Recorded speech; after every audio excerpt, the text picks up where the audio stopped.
everyone, welcome to the In Common Senses podcast. In this new series, Sustainable Living Pod, we collaborate with Sustainable Smart Campus as a living lab in HKUST and explore technologies and projects by faculties and students that create a change to sustainability on campus and beyond.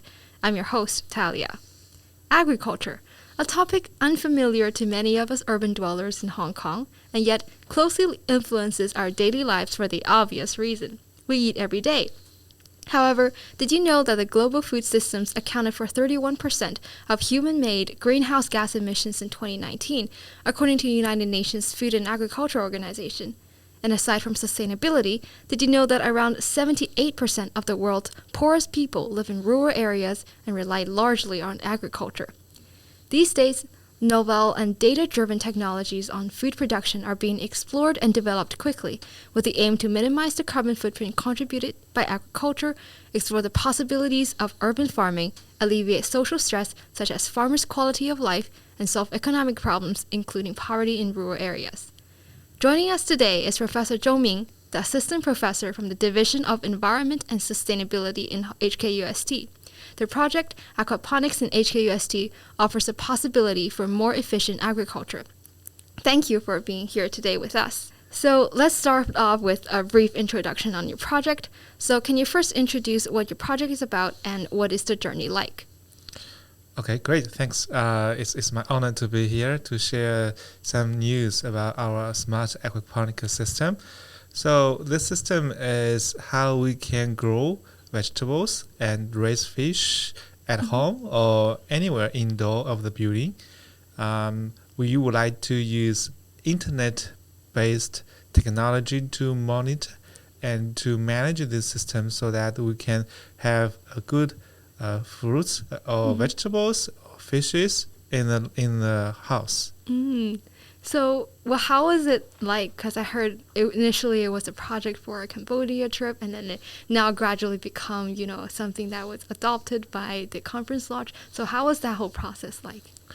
I think in this journey, in the first few trials, we aimed to demonstrate the feasibility of this facility on campus. Right. And then we are undergoing several experiments to test how easy it is for the hotel managers, for our students to play with this facility on campus. Right. And the journey is still ongoing to verify its benefit to our community. Right. So what are the expected impacts if this technology is fully commercialized?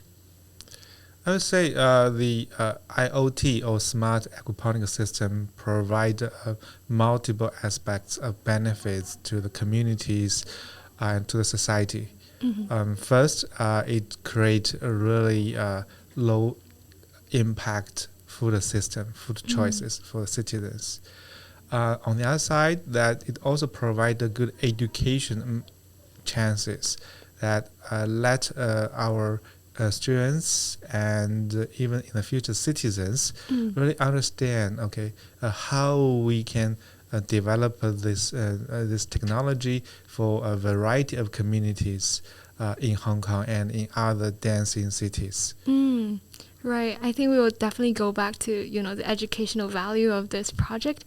But as of right now, how can campus members participate in this project that you're working on? So in order to get more of our students involved in this project, now we are trying our best to make sure that the system is reliable to manage so that we can leave more freedom to the students and hotel manager to explore a lot of options, such as I want to plant some flowers, so how can I try it? Yeah. Or I want to try some other type of fishes, so can I do that? And how can I get my data to verify, I do benefit this food choices by this experiment.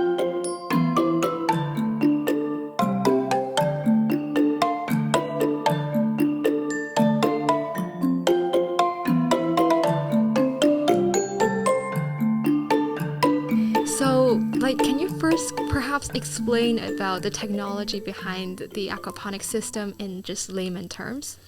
Okay. The principle of this system is relatively straightforward.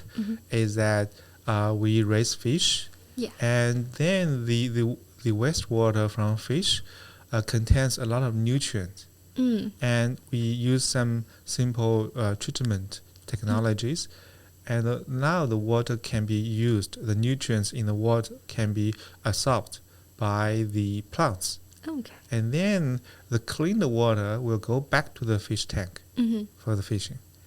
So this is the basic principle. However, the control of these nutrients or water quality and water quantity is the key to the success of the system. Right. So that's why we introduced the internet-based technology to understand the data and the performance of the system. Of course, we can add more things on top of this system, like how can we use camera to monitor the health of the fish or the health of the vegetable, so that we can have even more smarter control of the nutrients as well as the water flows. What are the existing technology stuff that it is currently implementing? Okay, the current technologies we include in the system, including the lighting technology. So if the system becomes stable, I hope in the next 2 to 3 months. Okay. So you can try different combination of lighting, like a red, blue, and white. You can try to test how the light wave can change the food growth. Okay. Interesting. And we also include multiple sensors to monitor water quality, and you can, based on the water quality, like the pH or the dissolved oxygen, you can tell how healthy the system can be based on this data. The water quality is well controlled, so that we are make sure that the food is healthy to eat, because most of the fruit, the vegetable we want to use as salad. So it should be directly editable after some simple washing.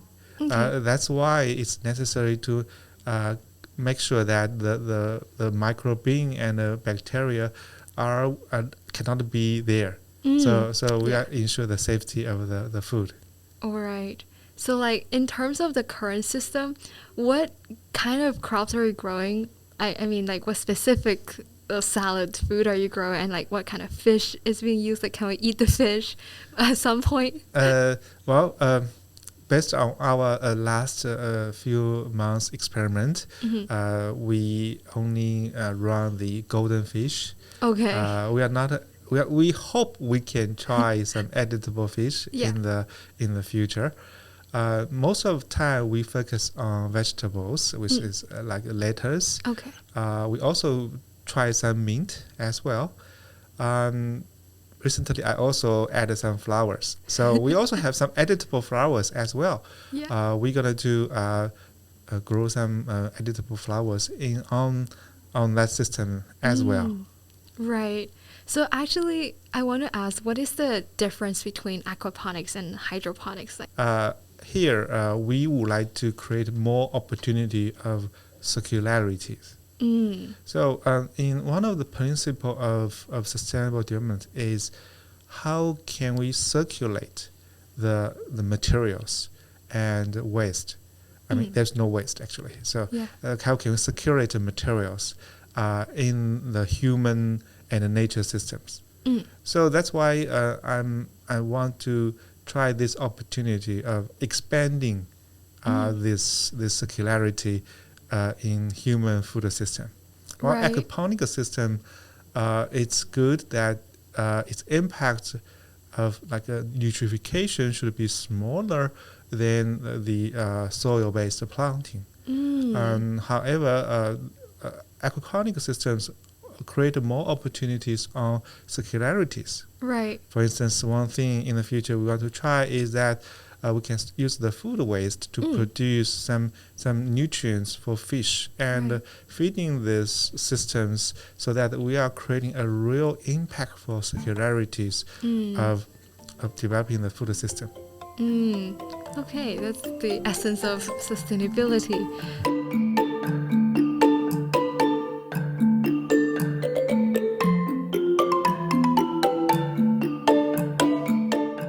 So, next I want to move on to some questions regarding urban agriculture in general, as well as some more specific ones to the aquaponic system. So the first one is the readiness of the technology for sustainable benefits and also like the readiness to the market, not just like your aquaponics project, but also I guess aquaponics systems in general. So yeah, how does this technology, matureness like right now? Well, this is a good and challenging question. Industry is testing the idea of smart aquaponic technology. It's not something really new today. However, this technology is still facing some financial and technology challenges.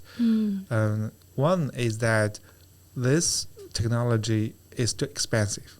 Okay, so it doesn't really create equal opportunity for the citizens like in Hong Kong to enjoy this organic food.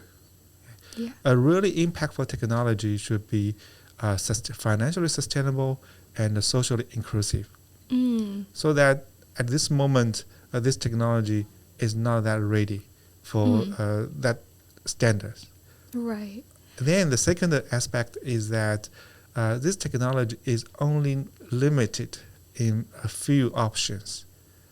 Options of vegetables, so lettuce, someone also trying tomatoes. Fish is also a limited options. Right. However, for us, we eat a lot of food. Yeah. We have a lot of choices. And for instance, in Hong Kong, people like seafood. But we cannot try to raise seafood. Okay, in aquaponics system because it's a freshwater system. Right. Okay. So its impact on changing or disrupting existing food supply is still unknown. So most of the time we consider this as emerging technology. Okay. However, we hope that this technology can be disruptive. So we are still need a lot of investments. That's why we also looking for our young generation to join us, really spend time on how we can make the system disruptive so that we can really create a new emerging infrastructure for the citizens. Right. So I guess your team has made some progress, as I guess it went from just, a simple prototype in the lab all the way to, currently being adopted by hotels and restaurants, including the conference lodge here, managed by Nina Group. So, what was that process like? What was this journey like to bring it from a lab to implement it on campus? Well, I think this is a really good experiences. For myself, as a researcher, I'm keen to answer questions like how can we balance the system and what are technology we can try to monitor the system and maximize its benefit. However, from the hotel perspective, they want to make sure that this system is reliable, is easy, and to maintain this system. So we have different perspective. We want the system to be better and better, but from the user perspective, make it easier for them to maintain. Yeah. And attracting people is more important. So in this case, how are we going to meet different requirements for us? Because we want to know how to run experiments. But from the hotel perspective, they want to attract their clients and create more good reputations in this area. So it's a combination of the interest. However, sometimes it's not an easy task to complete. Right. But eventually we did it. I Yeah. think it's quite a decent that we eventually find a opportunity to play with this new technology. Right. Yeah, I guess, adopting sustainable technology is always this conflict of interest and compromising and collaboration of different stakeholders. So, what are some very specific challenges attached to this journey? Well, this is something we are still trying to improve. Is actually this system requires some level of scales to managing the growth of vegetables. So where the vegetable grow bigger and bigger, we have to harvest it. Right. And then we're going to have another round of new cultivation. It's not that hard science or knowledge, but it is challenging for the managers to take look at all the data and say, oh, whether the system is stable, healthy.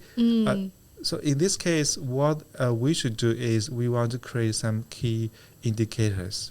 Right. And based on this indicator, and the manager can take right action. So this is something we try to deliver from running this system. It's not just say this equipment, just put it there. No, all the sustainable systems require good knowledge of maintenance. Right. I kind of heard that you guys are also trying to get certifications for the vegetables too, because it's grown in an open environment and there might be human contact, and you need to ensure that it's edible. So how is that the process, like the paperwork process? Well, the paperwork is not a bigger problem. As you mentioned, our facility now is in an open environment.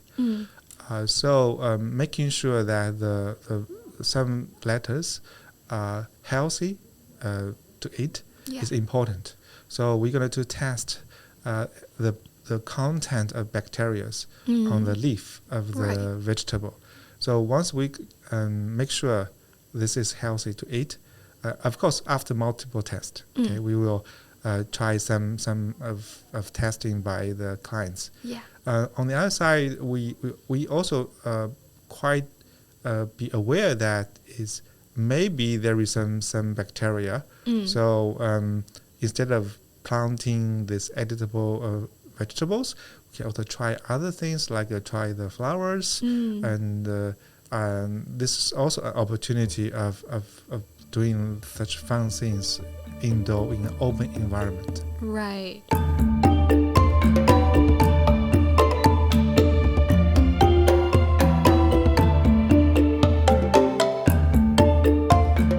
So I think in general there is this common belief that businesses that focuses on sustainability cannot be profitable, because they have this idea that if we prioritize sustainability in the environment and social aspects, costs will be too high and demands will be too low. So in what ways does this project can demonstrate how a green business can also be profitable? And I think like what you mentioned before, and whether this can be a disruptive technology for the foreseeable future. Well, I think it's reasonable for business to pursue sustainability. So far, after multiple years, people don't think sustainability is a burden to company. Instead, it's an opportunity for the business. However, as we experiment, sustainability is not that easy. It's not just say I give you a technology and you use it and you solve problem. No, it's not in that way. It's always adaptive management procedures. Means that we always want to make sure as a system, either the business of supply chain or our new infrastructures are well maintained. It's a system. Okay, we should practice this system thinking to managing the assets, manage our new technologies. So in this way, we are actually using this approach to create more profit and also create more opportunities. Instead of saying it's a burden, it's not a financial burden. So in the real case for our systems, we want it to be profitable in the long run. And from our understanding, it can be. and it requires us to really balance the fish production versus the vegetables. Theoretically, if we have more valuable fish, it can be profitable, because now the system every day only consumes 12 kilowatt hours. Electricity means only 12 Hong Kong dollars. Okay. If we have more good valuable fishes, so it can be profitable. Right. Then, there's this thing about greenwashing in companies. I think yesterday we also had a brief conversation about that, a lot of companies who claim they're sustainable are actually not really doing that much. They're really just making these claims, and they're just talking and talking. So what's your views on, this situation, this phenomenon that's happening in the business world right now? I think there is some reasons for this. First of all, I think business want to be sustainable, and however, the options for them to try is limited. Because their business, their infrastructure has been there for many years. It's not easy to change them suddenly. So it's adaptive procedures. But on the other side, there's no one single technology that I can give to someone and immediately change their performances or their carbon emission footprint. So it's I would say it's gradually, collaboratively, and deeply involved procedures for companies, in particular working with academics, in particular, because academic creates some innovative idea, but it's not that ready. Right. So waiting for the academic to make the technology ready, it's not that faster. So getting the company really interested and nurturing the technology in the universities is I think it's important to do this sustainable business.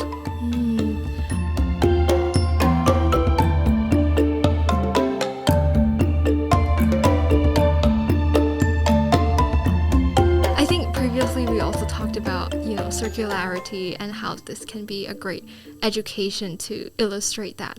So as many of us in Hong Kong are perhaps not that familiar with the agriculture industry, and living in a rather rich urban city, we generate a great amount of food waste on a daily basis. So how can this system serve as an educational material for the general public, especially for campus students?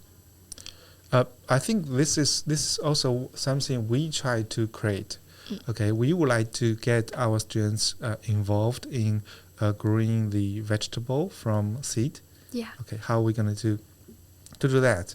And also based on our internet-based things to track the data, so they know how much electricity the whole process are using, and also the water quality. Because based on water quality, we can also do some environmental impact assessment. Okay, so this is something I hope that our students can really get involved in this process. Of course, we also see now we talk a lot about the AI, artificial intelligences. It's actually a good methodologies that require a vast of data. For our system, we create a lot of data. Yeah. Okay. So it's also another opportunity that for a student to try cross-disciplinary experiment. Means, okay, when I'm studying data science, I just only look at the data. Yeah. But we can also bring new scenario of looking data in another sector. Okay, maybe the application is not that say a fundamental change to the algorithms, but applying to the other sector requires some innovation of transforming some existing algorithms, that particularly for aquaponics systems. And sometimes our data is also not that comprehensive most of the time, and we need to put more sensors. So this creates a cross-disciplinary opportunities for environmental management students, for computer science, agriculture, biotechnologies, and water treatment, environmental engineering. So it's really a system for cross-disciplinary learning experiment. Right. It's not just say I learn computer science so I can manage this system. It's not say I'm a water treatment facility people so I can manage the system. No, it's a cross-disciplinary project. Right. Yeah. I feel like the nature of, sustainability as a field is quite cross-disciplinary in nature.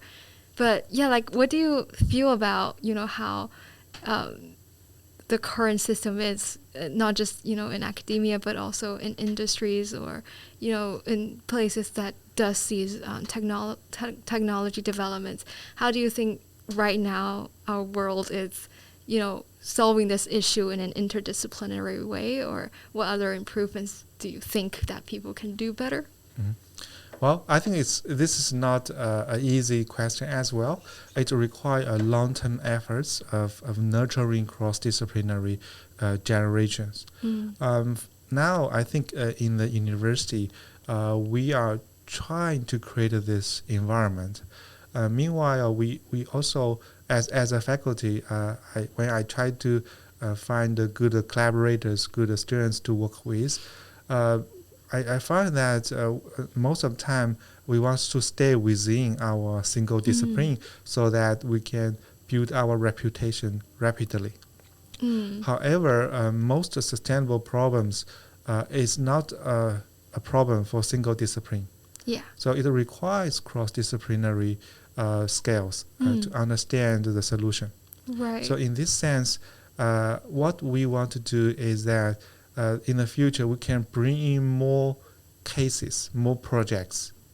Okay, well, we still need to learn disciplinary-based knowledge, but how can we expand the experiment? Okay, to really understand. Oh, by solving this problem, I really understand the value of cross-discipline. So I need to better organize my curriculums, better understanding how I should develop some projects with my good friends or on campus. So this kind of learning experiment, we should find more opportunity. Right.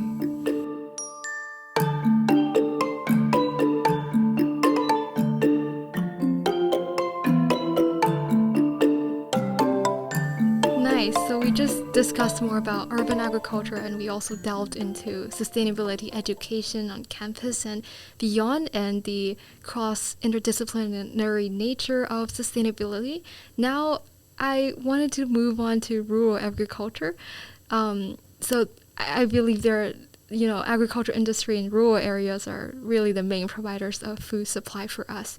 So like, just personal opinion, sometimes I'm quite skeptical towards smart agriculture technologies because I feel like, a really pressing issue lies in alleviating poverty and delivering the appropriate technology to farms in rural areas, which, they are the ones that are primarily sourcing our food production for the majority of our population. And I feel like sometimes smart technologies can only be implemented on a much smaller scale in urban areas like Hong Kong. So what is your view towards the agricultural industry on the global scale? And what are some of the more, pressing challenges that they're facing, and how do you think we can solve that? Well, this is a big question. Okay. As a researcher, we consider agriculture system as a coupled human nature system. It involves farmers, natures. Now the agriculture faces the stress from climate change, more severe drought or more frequent flooding. Okay. You mentioned about the smart technology. I agree on your statement that smart technology is not a perfect or the only solution for agriculture. Okay. We should not depend on future technology to solve the problem of today. Okay. Because the problem we are facing is always changing. What we should practice is adaptive management. Right. Okay, to consider the social, environmental, and economic trade-offs. Okay, so like in some developing countries, the problem of their system agriculture is the low productivity. Okay, however, we also complain that eating fertilizers can cause a problem of eutrophication. Yeah. Okay. Now, actually, we can try some good technologies, existing technology. Okay, Yeah. how we can improve the efficiency of the fertilizers and with some irrigation technologies. However, now the problem is the financial issues.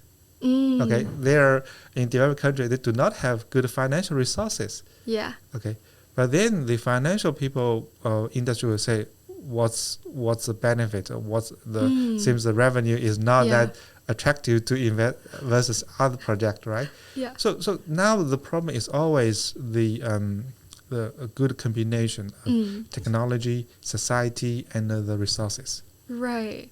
Yeah, I really agree on your point on, how a lot of businesses don't want to invest in these stuff, or I think the world in general don't want to invest in, technologies that can help build a more resilient agricultural system because they don't think it generates any profit or value. And also I feel like a lot of policies as well.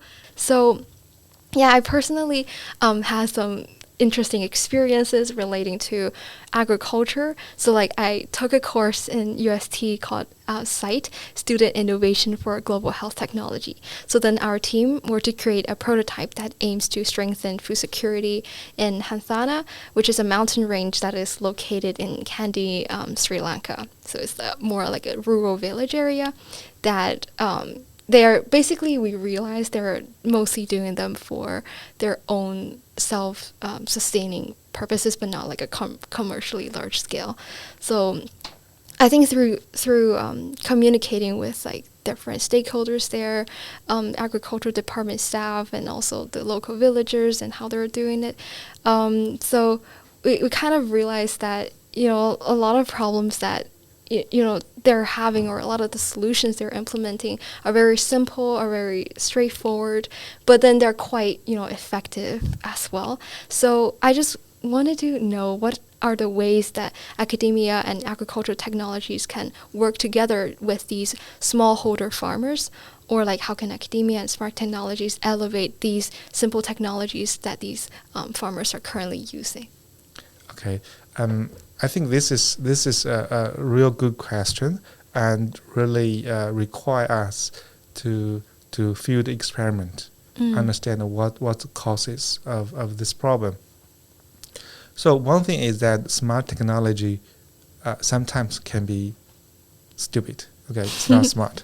Yeah. Okay, because it requires some level of expertise to use that technology. Okay.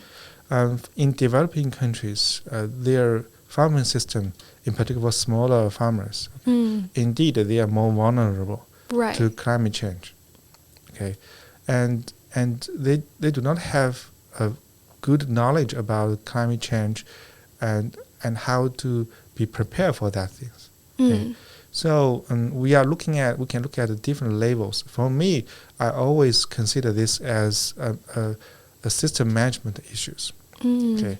Technology is one instrument, but we need to manage this system smartly. Okay. So the local farmers and the small farmers should have some good support of these knowledges, and then also I think it's about the cultures, the societies. There's a lot of causes that why they would choose this model rather than the other one. Changing the culture, changing the lifestyle is not easy.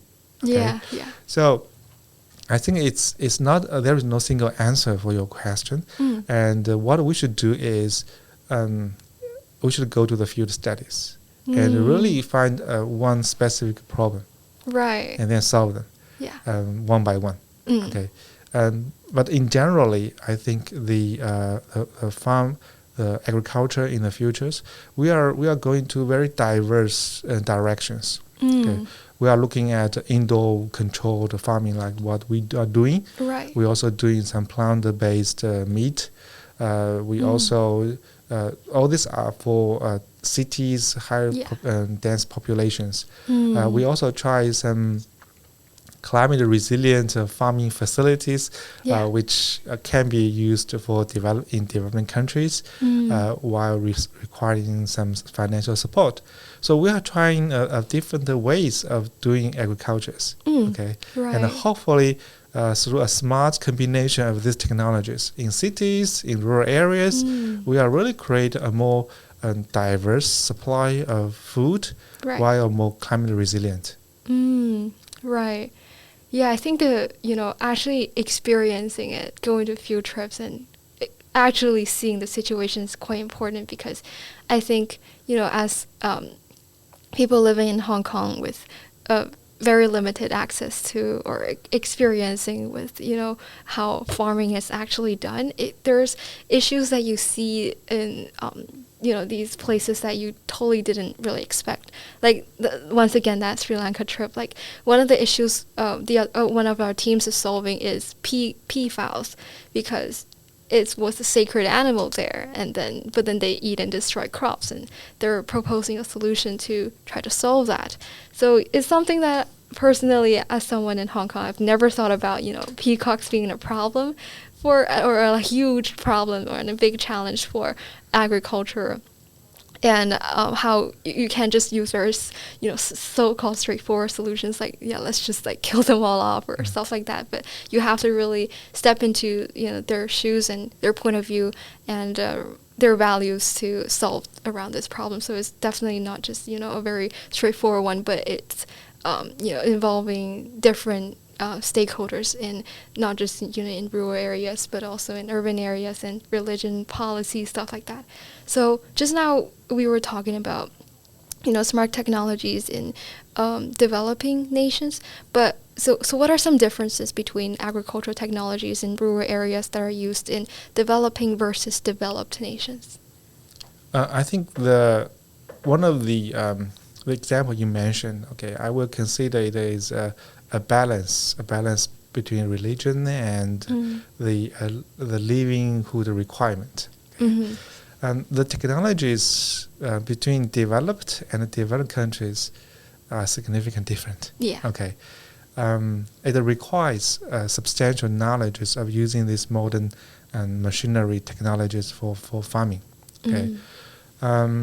I think now the problem is how we are going to address this unequal access to this knowledge and the resources. Right. This is also something we try to prove in our project, is that our aquaponics system is not just designed for some people can afford it. We want to be if it wants to be a facility for the city, create a real impact. That this system should be scaled up, and everyone can have access to this facility. Right. So the similar case of the developing and the developed countries. So the unequal access, to this machine and the knowledge is a problem. That's why there is a lot of volunteers. Go to different countries, try to share their knowledges. To help the local farmers being more prepared. I think we have some good stories. Even in China, also a lot of farmers go to Africa, share the knowledges with locals. I think this kind of transfer learning, transfer experiment, is important. It's also something we always argue. There's no say one solution works in one region, and then we should immediately adopt here. There's no such immediate transfer. So this transfer is also valuable, innovative. Don't consider this is as something, someone did it, so I don't think this is innovative. No, it's innovative.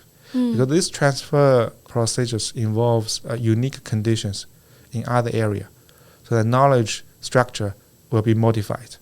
This is innovative. And this is something people also try to do, is transfer the experiment in some developed areas to less developed areas. And in this case, we are creating more equal opportunities for both. Because learning is also a process. So getting improved is important, rather than say, I want to immediately achieve a certain goal. Keep improving is a good direction. And this transfer learning requires time and education. So it's not something we can immediately done. Right.